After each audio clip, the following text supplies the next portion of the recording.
4ನೇ ತರಗತಿ ಕನ್ನಡ ಪಾಠ 6 ದೊಡ್ಡವರು ಯಾರು ಪ್ರಶ್ನೋತ್ತರಗಳು. ಅಭ್ಯಾಸ. ಒಂದೊಂದು ವಾಕ್ಯದಲ್ಲಿ ಉತ್ತರ ಬರೆ. ಮಕ್ಕಳೇ, ಪ್ರಶ್ನೆಯನ್ನು 1 ಬಾರಿ, ಉತ್ತರವನ್ನು 2 ಬಾರಿ ಹೇಳಿರುತ್ತೇನೆ, ಗಮನಿಸಿ. ಪ್ರಶ್ನೆ 1. ಇಲಿಗಳ ಸಂಸಾರ ಎಲ್ಲಿ ವಾಸವಾಗಿತ್ತು? ಉತ್ತರ: ಒಂದು ಊರಿನಲ್ಲಿ ಇಲಿಗಳ ಸಂಸಾರ ವಾಸವಾಗಿತ್ತು. ಉತ್ತರ: ಒಂದು ಊರಿನಲ್ಲಿ ಇಲಿಗಳ ಸಂಸಾರ ವಾಸವಾಗಿತ್ತು. ಪ್ರಶ್ನೆ 2. ತಂದೆ ತಾಯಿ ಇಲಿಗಳು ಏನೆಂದು ಯೋಚಿಸಿದವು? ಉತ್ತರ: ತಂದೆ ತಾಯಿ ಇಲಿಗಳು ತಮ್ಮ ಮಗಳಿಗೆ ತಕ್ಕ ವರನನ್ನು ಹುಡುಕಬೇಕೆಂದು ಯೋಚಿಸಿದವು. ಉತ್ತರ ಮತ್ತೊಮ್ಮೆ: ತಂದೆ ತಾಯಿ ಇಲಿಗಳು ತಮ್ಮ ಮಗಳಿಗೆ ತಕ್ಕ ವರನನ್ನು ಹುಡುಕಬೇಕೆಂದು ಯೋಚಿಸಿದವು. ಪ್ರಶ್ನೆ 3. ತಾಯಿ ಇಲಿ ಏನೆಂದು ಹೇಳಿತು? ಉತ್ತರ: ಜಗತ್ತನ್ನೇ ಬೆಳಗುವ ಸೂರ್ಯ ಬಹಳ ದೊಡ್ಡವನು, ಅವನೇ ತಮ್ಮ ಮಗಳಿಗೆ ತಕ್ಕ ವರ ಎಂದು ತಾಯಿ ಇಲಿ ಹೇಳಿತು. ಉತ್ತರ: ಜಗತ್ತನ್ನೇ ಬೆಳಗುವ ಸೂರ್ಯ ಬಹಳ ದೊಡ್ಡವನು, ಅವನೇ ತಮ್ಮ ಮಗಳಿಗೆ ತಕ್ಕ ವರ ಎಂದು ತಾಯಿ ಇಲಿ ಹೇಳಿತು. ಪ್ರಶ್ನೆ 4. ಜಗತ್ತನ್ನು ಬೆಳಗುವವರು ಯಾರು? ಉತ್ತರ: ಜಗತ್ತನ್ನು ಬೆಳಗುವವರು ಸೂರ್ಯ. ಉತ್ತರ: ಜಗತ್ತನ್ನು ಬೆಳಗುವವರು ಸೂರ್ಯ. ಪ್ರಶ್ನೆ 5. ಸೂರ್ಯನಿಗೆ ಇಲಿಗಳು ಯಾವ ವಿಚಾರ ತಿಳಿಸಿದವು? ಉತ್ತರ: ಸೂರ್ಯನಿಗೆ ಇಲಿಗಳು ಮದುವೆ ವಿಚಾರ ತಿಳಿಸಿದವು. ಉತ್ತರ: ಸೂರ್ಯನಿಗೆ ಇಲಿಗಳು ಮದುವೆ ವಿಚಾರ ತಿಳಿಸಿದವು. ಪ್ರಶ್ನೆ 6. ಯಾರ ಜೊತೆಯಲ್ಲಿ ಇಲಿಯ ಮದುವೆ ಆಯಿತು? ಉತ್ತರ: ಇಲಿರಾಯನ ಜೊತೆಯಲ್ಲಿ ಇಲಿಯ ಮದುವೆ ಆಯಿತು. ಉತ್ತರ: ಇಲಿರಾಯನ ಜೊತೆಯಲ್ಲಿ ಇಲಿಯ ಮದುವೆ ಆಯಿತು. ಮುಖ್ಯ ಪ್ರಶ್ನೆ 2. ಕೊಟ್ಟಿರುವ ಮಾತನ್ನು ಯಾರು ಯಾರಿಗೆ ಹೇಳಿದರು? 1. ಜಗತ್ತನ್ನೇ ಬೆಳಗುವ ಸೂರ್ಯ ಬಹಳ ದೊಡ್ಡವನು. ಯಾರು? ಈ ಮಾತನ್ನು ತಾಯಿ ಇಲಿಯು ಹೇಳಿತು. ಯಾರಿಗೆ? ತಂದೆ ಇಲಿಗೆ ಹೇಳಿತು. 2. ಇಲ್ಲ ಇಲ್ಲ, ನನಗಿಂತಲೂ ದೊಡ್ಡವನು ಬೆಟ್ಟದ ರಾಜನಿದ್ದಾನೆ. ಯಾರು? ಈ ಮಾತನ್ನು ಮೋಡವು ಹೇಳಿತು. ಯಾರಿಗೆ? ತಂದೆ ಇಲಿಗೆ ಹೇಳಿತು. 3. ನಮ್ಮ ಮಗಳಿಗೆ ಇಲಿರಾಯನೇ ತಕ್ಕ ವರ. ಯಾರು? ಈ ಮಾತನ್ನು ತಂದೆ ಇಲಿಯು ಹೇಳಿತು. ಯಾರಿಗೆ? ತಾಯಿ ಇಲಿಗೆ ಹೇಳಿತು. ಮುಖ್ಯ ಪ್ರಶ್ನೆ 3. ವಾಕ್ಯಗಳನ್ನು ಗಮನಿಸಿ, ಸರಿ ಅಥವಾ ತಪ್ಪುಗಳನ್ನು ಗುರುತಿಸು, ತಪ್ಪಿದ್ದರೆ ಸರಿಪಡಿಸಿ ಬರೆಯಿರಿ. 1. ಒಂದು ಊರು, ಅಲ್ಲೊಂದು ಹುಲಿಗಳ ಸಂಸಾರ ಇತ್ತು. ಈ ವಾಕ್ಯದಲ್ಲಿ ತಪ್ಪಾಗಿರುವ ಪದ ಹುಲಿಗಳ. ಸರಿಪಡಿಸಿರುವ ವಾಕ್ಯ ಈ ರೀತಿಯಾಗಿದೆ, ಗಮನಿಸಿ ಮಕ್ಕಳೇ. ಒಂದು ಊರು, ಅಲ್ಲೊಂದು ಇಲಿಗಳ ಸಂಸಾರ ಇತ್ತು. 2. ಮಗನಿಗೆ ಸರಿಯಾದ ವರ ಬೇಕೆಂದು ಇಲಿಗಳು ಯೋಚಿಸಿದವು. ಈ ವಾಕ್ಯದಲ್ಲಿ ತಪ್ಪಾಗಿರುವ ಪದ ಮಗನಿಗೆ. ಸರಿಪಡಿಸಿರುವ ವಾಕ್ಯ ಈ ರೀತಿಯಾಗಿದೆ, ಗಮನಿಸಿ ಮಕ್ಕಳೇ. ಮಗನಿಗೆ ಸರಿಯಾದ ವರ ಬೇಕೆಂದು ಇಲಿಗಳು ಯೋಚಿಸಿದವು.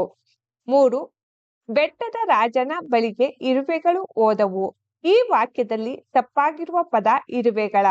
ಸರಿಪಡಿಸಿರುವ ವಾಕ್ಯ ಈ ರೀತಿಯಾಗಿದೆ, ಗಮನಿಸಿ ಮಕ್ಕಳೇ. ಬೆಟ್ಟದ ರಾಜನ ಬಳಿಗೆ ಇಲಿಗಳು ಹೋದವು. ಮುಖ್ಯ ಪ್ರಶ್ನೆ 4. ಕೊಟ್ಟಿರುವ ಪದಗಳನ್ನು ಸರಿಯಾಗಿ ಜೋಡಿಸಿ ವಾಕ್ಯ ರಚಿಸಿ. ಕೊಟ್ಟಿರುವ ಪದಗಳು ಈ ರೀತಿಯಾಗಿವೆ. 1. ತಂದೆ ಇಲಿಗಳು ಯೋಚಿಸಿದವು ತಾಯಿ. ಸರಿಯಾಗಿ ಜೋಡಿಸಿರುವ ವಾಕ್ಯ ಈ ರೀತಿಯಾಗಿದೆ, ಗಮನಿಸಿ ಮಕ್ಕಳೇ. ತಂದೆ ತಾಯಿ ಇಲಿಗಳು ಯೋಚಿಸಿದವು. 2. ಬೆಳಗುವ ಬಹಳ ಸೂರ್ಯ ದೊಡ್ಡವನು ಜಗತ್ತನ್ನೇ. ಸರಿಯಾಗಿ ಜೋಡಿಸಿರುವ ವಾಕ್ಯ ಜಗತ್ತನ್ನೇ ಬೆಳಗುವ ಸೂರ್ಯ ಬಹಳ ದೊಡ್ಡವನು. 3. ಇಲಿಗಳು ಬೆಟ್ಟದ ಹೋದವು ಬಳಿಗೆ ರಾಜನ. ಸರಿಯಾಗಿ ಜೋಡಿಸಿರುವ ವಾಕ್ಯ ಬೆಟ್ಟದ ರಾಜನ ಬಳಿಗೆ ಇಲಿಗಳು ಹೋದವು. ಮುಖ್ಯ ಪ್ರಶ್ನೆ 5. ಈ ಕೆಳಗಿನ ಪದಗಳನ್ನು ಬಳಸಿ ಸ್ವಂತ ವಾಕ್ಯ ರಚಿಸಿ. 1. ಯೋಚಿಸು. ತಂದೆ ತಾಯಿಗಳು ತಮ್ಮ ಮಕ್ಕಳ ಭವಿಷ್ಯದ ಬಗ್ಗೆ ಯೋಚಿಸುತ್ತಾರೆ. 2. ತೀರ್ಮಾನಿಸು. ತೀರ್ಪು ನೀಡುವಾಗ ಯೋಚಿಸಿ ತೀರ್ಮಾನಿಸಬೇಕು. 3. ಸಮರ್ಥ. ನಮ್ಮ ಸೈನಿಕರು ನಮ್ಮ ದೇಶವನ್ನು ರಕ್ಷಿಸಲು ಸಮರ್ಥರಾಗಿದ್ದಾರೆ. 4. ಮದುವೆ. ನಮ್ಮ ಅಕ್ಕನ ಮದುವೆ ವಿಜೃಂಭಣೆಯಿಂದ ನಡೆಯಿತು. ಭಾಷಾ ಚಟುವಟಿಕೆ. ಭಾಷಾ ಚಟುವಟಿಕೆಯಲ್ಲಿನ ಮುಖ್ಯ ಪ್ರಶ್ನೆ 1. ಕೊಟ್ಟಿರುವ ಪದಗಳಲ್ಲಿ ಸರಿಯಾದ ಪದ ಆರಿಸಿ ಬಿಟ್ಟ ಸ್ಥಳದಲ್ಲಿ ಬರೆಯಿರಿ.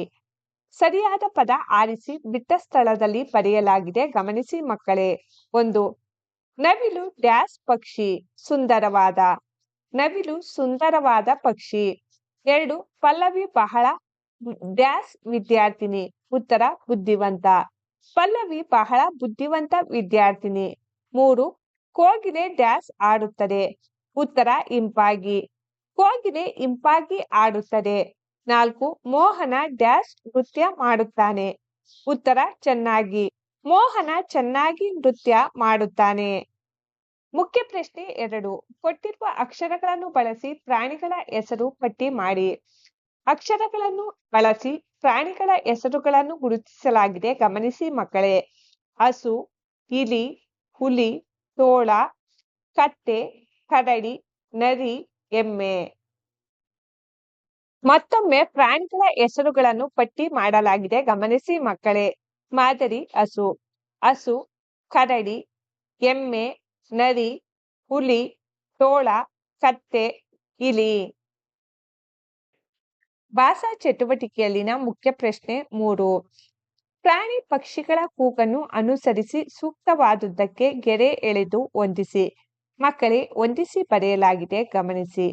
ಕೋಳಿ ಕೊಕ್ಕೊ ಕೋ, ಕಾಗೆ ಕಾ ಕಾ, ಬೆಕ್ಕು ಮಿಯಾವ್ ಮಿಯಾವ್, ನಾಯಿ ಬೌ ಬೌ, ಕೋಗಿಲೆ ಕುಹು ಕುಹು.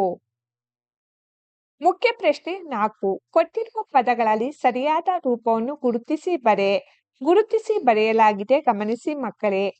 ಹೆಣ್ಣು ಹೆಣ್ಣು, ಸರಿಯಾದ ರೂಪ ಹೆಣ್ಣು. ತಾಯಿ ತಾಯಿ, ಸರಿಯಾದ ರೂಪ ತಾಯಿ. ಮೋಡ ಮೋಡ, ಸರಿಯಾದ ರೂಪ ಮೋಡ. ಸೂರ್ಯ ಸೂರ್ಯ, ಸರಿಯಾದ ರೂಪ ಸೂರ್ಯ. ವರ ಹೊರ, ಸರಿಯಾದ ರೂಪ ವರ. ಬೆಟ್ಟ ಬೆಟ್ಟ, ಸರಿಯಾದ ರೂಪ ಬೆಟ್ಟ. ಮುಖ್ಯ ಪ್ರಶ್ನೆ 5 ಈ ಕೆಳಗಿನ ಪದಗಳನ್ನು ಓದಿ ಬರೆ. ಪದಗಳು ಈ ರೀತಿಯಾಗಿದೆ, ಗಮನಿಸಿ ಮಕ್ಕಳೇ. ಸಲಿಗೆ, ಸಲಹು, ಸರಕು, ಸಮರ, ಸನಿಹ, ಸಹಜ. ಮತ್ತೊಮ್ಮೆ ಇಲ್ಲಿ ಬರೆಯಲಾಗಿದೆ, ಗಮನಿಸಿ ಮಕ್ಕಳೇ. ಸಲಿಗೆ, ಸಮರ, ಸರಕು, ಸಹಜ, ಸನಿಹ, ಸಲಹು. ಬಳಕೆ ಚಟುವಟಿಕೆಯಲ್ಲಿನ ಮುಖ್ಯ ಪ್ರಶ್ನೆ 1 ಈ ಕೆಳಗಿನ ವಾಕ್ಯಗಳ ಮಾದರಿಗಳನ್ನು ನಕಲು ಮಾಡಿ. ಮಕ್ಕಳೇ, ಈ ವಾಕ್ಯಗಳನ್ನು ಮತ್ತೊಮ್ಮೆ ನಿಮ್ಮ ನೋಟ್ಬುಕ್ನಲ್ಲಿ ಬರೆಯಿರಿ. ಪ್ಲಾಸ್ಟಿಕ್ ಬಳಕೆ ಪರಿಸರಕ್ಕೆ ಹಾನಿಕರ. ಪ್ಲಾಸ್ಟಿಕ್ ಬಳಕೆ ಪರಿಸರಕ್ಕೆ ಹಾನಿಕರ. ಪ್ಲಾಸ್ಟಿಕ್ ಬಳಕೆ ಪರಿಸರಕ್ಕೆ ಹಾನಿಕರ.